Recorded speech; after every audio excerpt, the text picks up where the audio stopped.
অনেকদিন থেকে আমার একটা পাহাড় কেনার শখ, কিন্তু পাহাড় কে বিক্রি করে তা জানি না। যদি তার দেখা পেতাম, দামের জন্য আটকাতো না।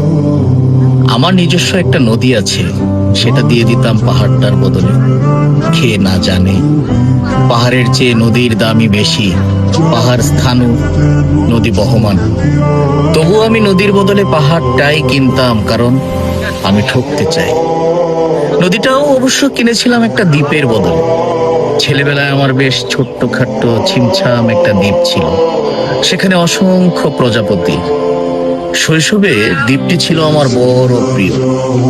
আমার যৌবনে দ্বীপটি আমার কাছে মাপে ছোট লাগে। প্রবাহমান ছিপছিপে তরুণী নদীটি বেশ পছন্দ হলো আমার।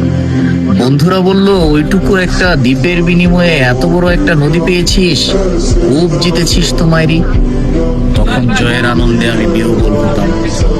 তখন সত্যি আমি ভালোবাসতাম নদীটিকে। নদী আমার অনেক প্রশ্নের উত্তর দিত, যেমন, বলতো আজ সন্ধেবেলা বৃষ্টি হবে কিনা। সে বলতো, আজ এখানে দক্ষিণ গরম হাওয়া, শুধু একটি ছোট্ট দ্বীপে বৃষ্টি। সে কি প্রবল বৃষ্টি, যেন একটা উৎসব। আমি সেই দ্বীপে আর যেতে পারি না। সে জানতো, সবাই জানে, শৈশবে আর ফেরা যায় না।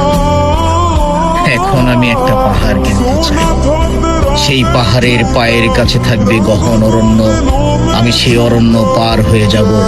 তারপর শুধু রুক্ষ কঠিন পাহাড়, একেবারে চূড়ায় মাথার খুব কাছে আকাশ, নিচে বিপুলা পৃথিবী, চরাচরের তীব্র নির্জনতা।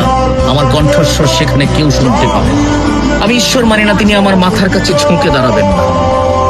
আমি শুধু 10 দিককে উদ্দেশ্য করে বলবো, প্রত্যেক মানুষই অহংকারী। এখানে আমি একা। এখানে আমার কোনো অহংকার নেই। এখানে জয়ী হবার বদলে ক্ষমা চাইতে ভালো লাগে। এই 10 দিক, আমি কোনো দোষ করিনি, আমাকে ক্ষমা